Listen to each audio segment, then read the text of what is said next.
মারুফা, যেমনটি আপনি বলছিলেন যে আসলে মানুষের মধ্যে উৎসাহ উদ্দীপনার কমতি নেই।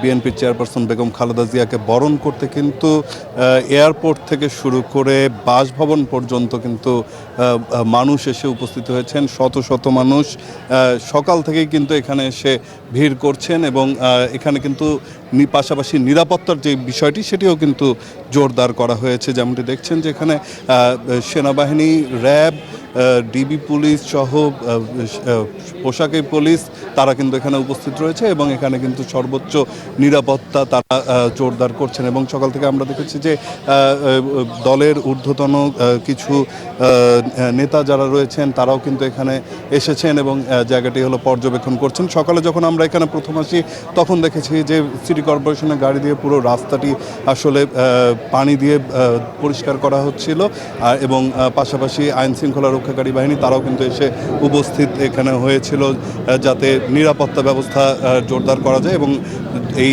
ফিরোজদার বাসভবনে প্রবেশের যেই রাস্তা দুটো সেই দুটি রাস্তা কিন্তু এরই মধ্যে ব্যারিকেড দিয়ে বন্ধ করে দেওয়া হয়েছে। আমরা ঠিক ফিরোজা থেকে গুলশানের দিকে বের হওয়ার যে রাস্তাটি সেটির দিকে যাচ্ছি। যেমনটি দেখছেন যেখানে শত শত নেতাকর্মী কিন্তু এসে উপস্থিত হয়েছেন বেগম জিয়াকে অভ্যর্থনা জানানোর জন্য এবং প্রত্যেকেরই যেহেতু 4 মাস পরে বেগম খালেদা জিয়া বাংলাদেশে ফিরছেন এবং বাংলাদেশের রাজনীতিতে নতুনভাবে একটি দিগন্ত উন্মোচিত হবে, নতুনভাবে বিএনপির যে যারা তৃণমূল নেতাকর্মী আছে তারা উজ্জীবিত হবে এবং দেশ পরিচালনার ক্ষেত্রে বিএনপির অগ্রণী ভূমিকা রাখবে এমনটি প্রত্যাশা নিয়ে কিন্তু এখানে এসেছেন এবং প্রত্যেকটি মানুষ কিন্তু এখানে সেজন্য এসে উপস্থিত হয়েছেন দলীয় পতাকা হাতে তুলে নিয়ে কিন্তু তাদের এখানে এই উপস্থিতি। এবং যেমনটি বলছেন যে দল থেকে বেশ কিছু নির্দেশনা দেওয়া হয়েছে যাতে সাধারণ মানুষের কোনো ভোগান্তি না হয়। যেহেতু আজকে পরীক্ষা রয়েছে সেক্ষেত্রে পরীক্ষার্থীরা যাতে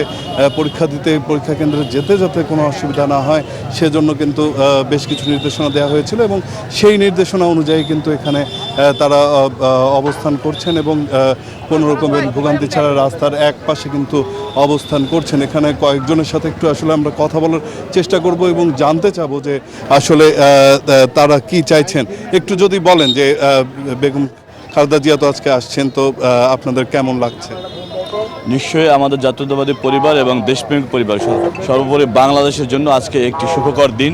কারণ আপনারা জানেন অতীতে যে ফ্যাসিবাদী সরকার, অবৈধ অগণতান্ত্রিক সরকার এই দেশে রাষ্ট্র ক্ষমতা জোর করে কায়েম করে রেখেছিল, সেই ফ্যাসিবাদের জন্য এদেশের মানুষের মৌলিক ও মানবাধিকার কখন লঙ্ঘিত হয়েছিল। একইভাবে এদেশের আপসী নেত্রী, গণতন্ত্রের আপসী নেত্রী দেশনেত্রী বেগম খালেদা জিয়ারও যে মৌলিক এবং মানবাধিকার সুচিকিৎসা সেটি আমরা নিশ্চিত করতে পারিনি। আজকে অবৈধ এই ফ্যাসিবাদের পতনের পরে সমগ্র মানুষ মিলে ছাত্র জনতার যে অভ্যুত্থান হলো সেই অভ্যুত্থানের মাধ্যমে ফ্যাসিবাদের পতন করে দেশনেত্রী বেগম খালেদা জিয়া তথা বাংলাদেশকে মুক্ত করলাম।